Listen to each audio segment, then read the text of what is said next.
In a previous video back in 2024, I described Brexit as a debacle. At the time, I was an ardent opponent of Brexit and I was genuinely furious at how things appeared to be unfolding. I was particularly incensed by the loss of my European citizenship, a status that came attached almost invisibly to Britain's membership of the European Union. That loss felt personal, symbolic, and unnecessary. Although, in fairness, that particular episode was as much a fit of institutional petulance from the European Union itself, rather like schoolchildren announcing, "Fine then, I'm not playing with you anymore." Still, emotions were high. But now in 2026, enough time has passed to ask a calmer question. Setting aside anger, identity, and wounded pride, how bad has it actually been? And more importantly, how much have we really suffered? It depends what you mean by suffered. Brexit's costs do not show up most clearly in a single headline comparison, like UK GDP versus France this year.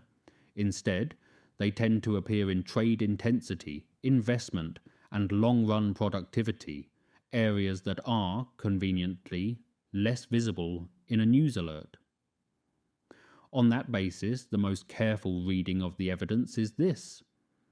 The United Kingdom has underperformed many comparable countries on measures that are directly exposed to Brexit, especially goods trade and business investment.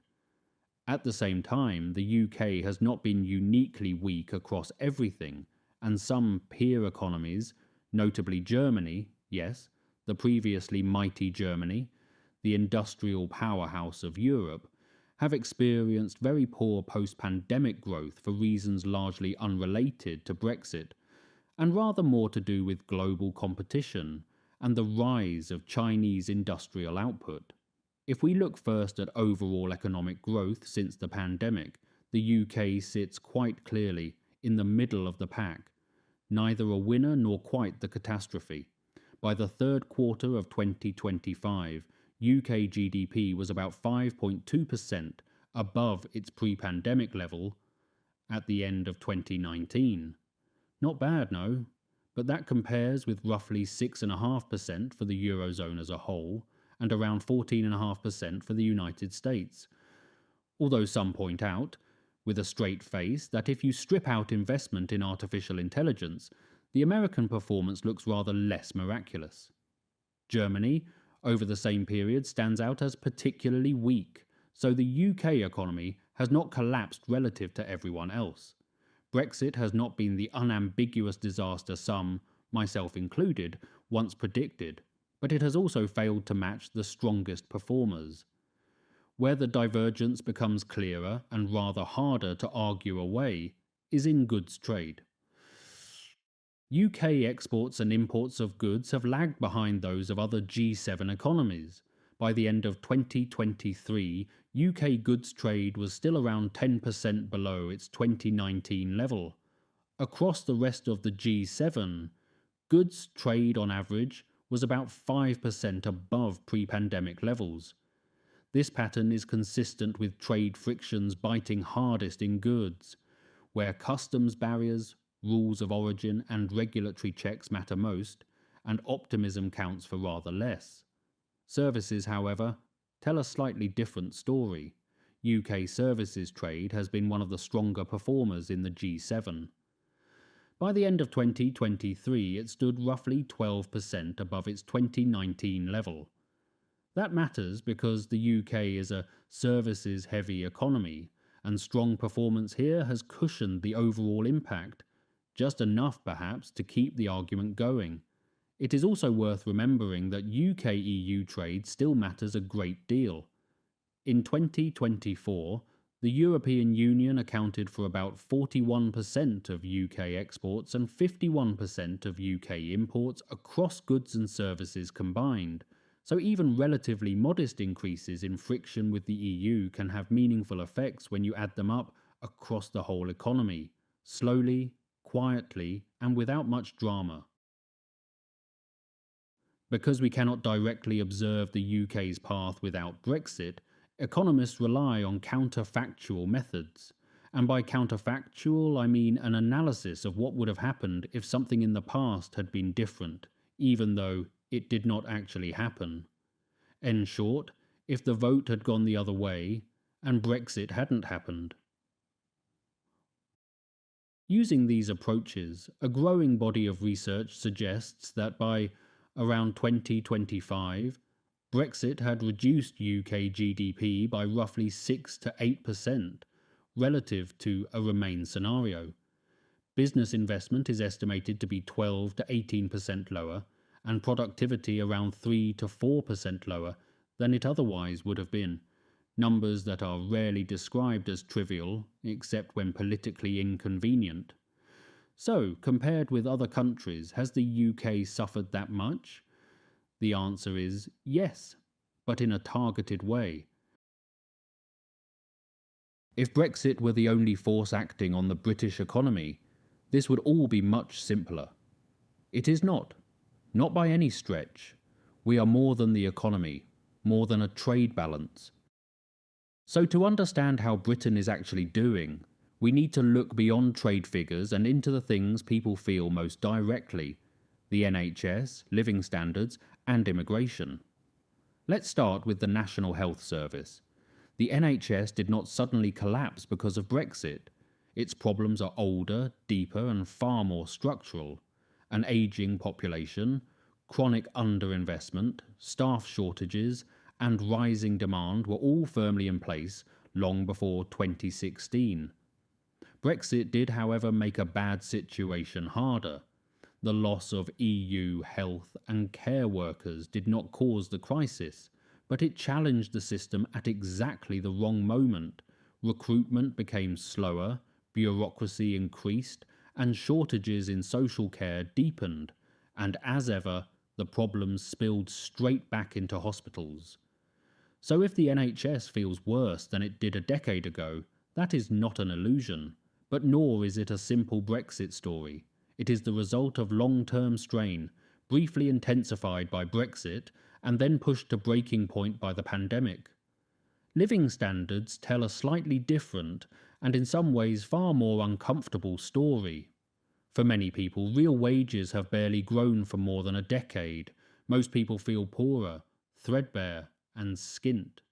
By some measures, Britain has experienced one of the weakest periods of wage growth since the 19th century, long before the digital age and even the invention of the motor car, electricity, and cappuccino machines. This stagnation predates Brexit, but Brexit aggravated the situation we found ourselves at the time of the referendum. Higher trade costs, lower investment, and weaker productivity growth all feed eventually into pay packets. And slowly, quietly, and without ceremony, we feel impoverished. Add to that a sharp rise in housing costs, energy prices, and basic essentials, and it becomes clear why many households feel poorer, even when the statistics say headline GDP has grown. This is less an economic collapse and more a long, drawn-out erosion of national pride, dignity, and self-worth. Not only do we feel poorer, we are more miserable as a nation, less ode to joy, and more a funeral march. Next, immigration. Perhaps the most emotionally charged part of the debate. Brexit was sold, in part as a way to reduce immigration. In practice, it changed the composition, not the scale. While EU migration fell, non-EU migration rose, often sharply, driven by labour shortages, international students, and the simple reality that the UK economy still needs workers to grow. Without immigrants, the population would have shrunk, and when a population shrinks, there is less tax to support the social infrastructure. Immigration remains high, and yet many sectors, from health and care to hospitality and agriculture, still struggle to recruit. Many foreign workers see Britain as a country riddled with racist attitudes towards imported workers. Brexit did not resolve the racial tension. It merely rearranged it. So when people ask the binary question whether Britain is better or worse off, the honest answer is not a slogan. The NHS is obviously under severe strain, but for reasons that go far beyond Brexit. Living standards have stagnated, with Brexit acting as a drag, not a detonator. And immigration remains a politically explosive issue, even as the economy continues to depend on it. In other words, Britain's problems are real as the day is long, but they are not neatly arranged like ducks in a row. No simple answers to complex and interrelated issues.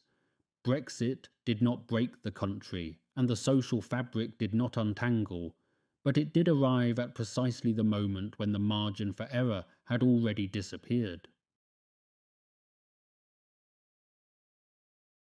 But there is another question, harder to quantify, and perhaps more uncomfortable. Are we today, in some sense, intellectually poorer? Not poorer in intelligence, or creativity, or talent, but poorer in how we think, in the quality of the questions we ask, and the patience with which we are willing to sit with difficult answers. Brexit was not just an economic event. It was also a test of how Britain as a modern society handles complexity, and on that front, the results were, at best, mixed. We were offered simple answers to deeply complex problems. We were sold control. We were assured all about sovereignty and taking back something that was intentionally left vague and abstract. Taking back control? Please. Control of what? The slogan was emotionally resonant, but intellectually incomplete. Complex trade-offs were compressed into slogans. Long-term consequences were waved away in favor of short-term certainty of a decision lacking argument or justification. It was a Make Britain Great Again movement without ever asking what makes any country great: its economy, its racial purity, or its awareness of where we are in the 21st century, with empire a thing of the past. Nuance, that most unfashionable of virtues, was quietly sidelined. What Brexit revealed, perhaps more than it caused, was a growing discomfort with complexity itself. A desire not merely for answers, but for answers that felt clean, final, and morally satisfying. The trouble is, modern societies do not work like that. Immigration, technology, identity, climate, demography, none of these are standalone problems with levers, switches, whistles, and bells. They are systems. And systems resist the simplicity of slogans. To engage with them seriously requires uncertainty and trade-offs and the unsettling admission that there is never perfect solution. Brexit did not invent this tension, but it did place it centre stage. And 10 years on, we as a nation appear even less comfortable with complexity. Policies are sold as fixes rather than as compromises, and disagreement is too often framed as bad faith, rather than as an honest clash between competing priorities. Across Europe, other countries are wrestling with their own versions of the same tension. Far-right movements, in particular, have gained ground by offering simple answers to problems that are, very obviously, neither simple nor easily resolved.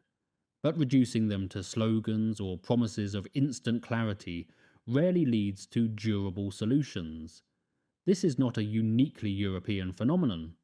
Worldwide, we are seeing a rise in populism and in some cases outright extremism, where complexity is treated not as something to be managed but as something to be denied. If there is an intellectual cost to Brexit, it may lie here. Not in the loss of expertise or institutions or talent, though those debates matter, but in the temptation to keep asking simple questions of a world that has become anything but simple.